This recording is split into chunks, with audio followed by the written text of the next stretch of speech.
Shalom teman-teman Go Student, apa kabarnya? Kita ketemu lagi teman-teman di Go Student Online Sharing. Dan pertama-tama aku mau ngingetin lagi teman-teman untuk selalu saksikan Go Student Online Sharing di setiap hari Sabtu jam 3 sore di minggu pertama dan minggu ketiga. Karena di sana banyak hal-hal sharing-sharing yang luar biasa yang akan berkati kalian semua. Nah hari ini teman-teman aku mau bagiin sharing yang berjudul tentang tulah di Mesir. Tulah di Mesir. Seru ya kelihatannya. Nah, teman-teman, di sini aku mau ingetin lagi teman-teman kisah tentang Musa. Musa waktu itu berusaha membebaskan bangsa Israel keluar dari Mesir. Dan Musa berusaha memberitahu Firaun, mengingatkan Firaun agar dia sadar dan bisa membebaskan bangsa Israel. Tetapi Firaun tidak mau. Firaun tidak mau mendengar teguran dari Musa. Firaun tetap tidak membebaskan bangsa Israel. Dan akibatnya apa? Akibatnya bangsa Israel diberikan tulah bukan 1, bukan 2, bukan 5, tapi 10 agar bangsa Israel bisa terbebas dari tanah Mesir.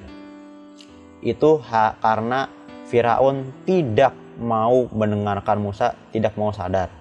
Ya. Dan kita baca dulu ayatnya teman-teman di Keluaran 9 ayat 16. Kita baca dulu teman-teman.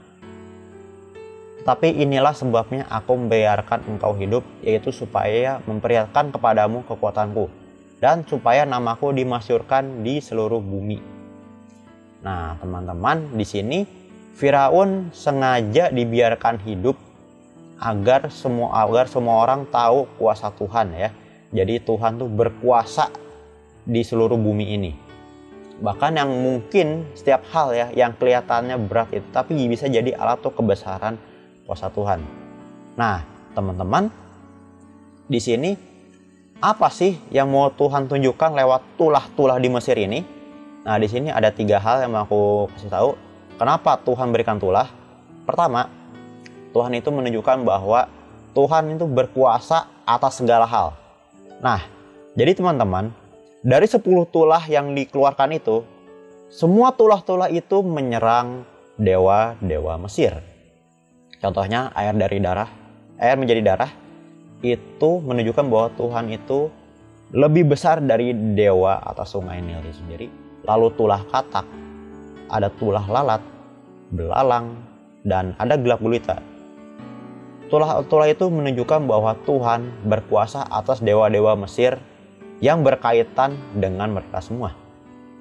Seperti contohnya katak itu dalam mitologi Mesir itu melambangkan kesuburan, bahkan dewa kesuburan, dan lalat juga itu berhubungan dengan dewa-dewa Mesir. Tetapi Tuhan menyerang semuanya itu. Tuhan menunjukkan bahwa Tuhan berkuasa atas semua dewa-dewa Mesir yang ada di sana. Bahkan kematian anak sulung sendiri, Tuhan berkuasa atas hidup dan mati bagi semua orang. Dan itu juga menunjukkan bahwa Tuhan berkuasa atas dewa-dewa Mesir di sana. Jadi intinya nggak ada yang bisa nandingin Tuhan. Bukan jabatan, bukan kekuasaan, tapi buktian bahwa Tuhan itu paling hebat dari atas semuanya.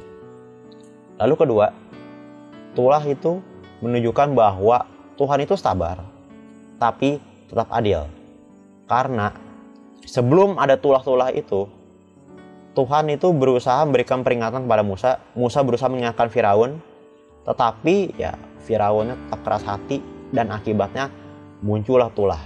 Dan itu ya sama seperti kita ya.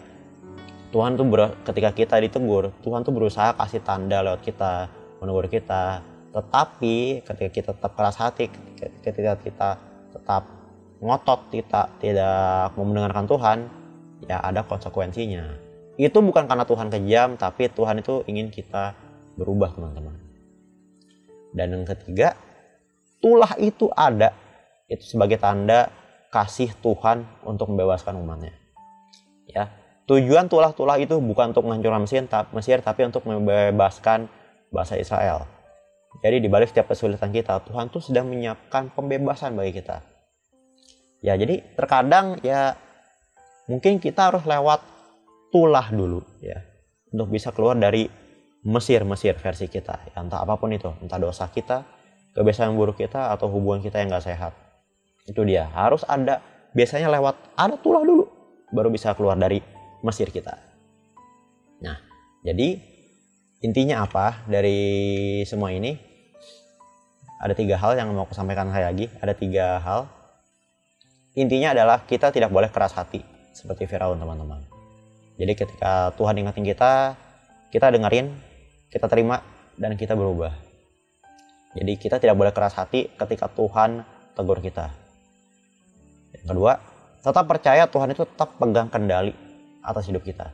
Jadi sekalipun hidup kita mungkin sedang tidak baik-baik saja, ingat Tuhan tetap berdaulat atas hidup kita. Begitu. Dan kalau Tuhan aja bisa ngatur seluruh Mesir ya, Tuhan bisa ngatur hidup kita.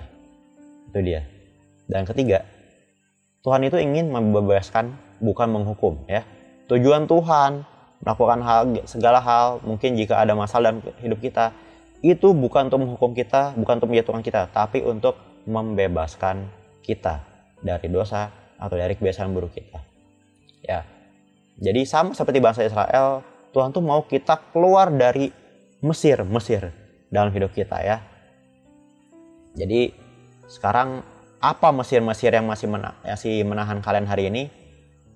Apakah kalian masih keras hati? Apakah kalian masih yang mau dengar teguran Tuhan?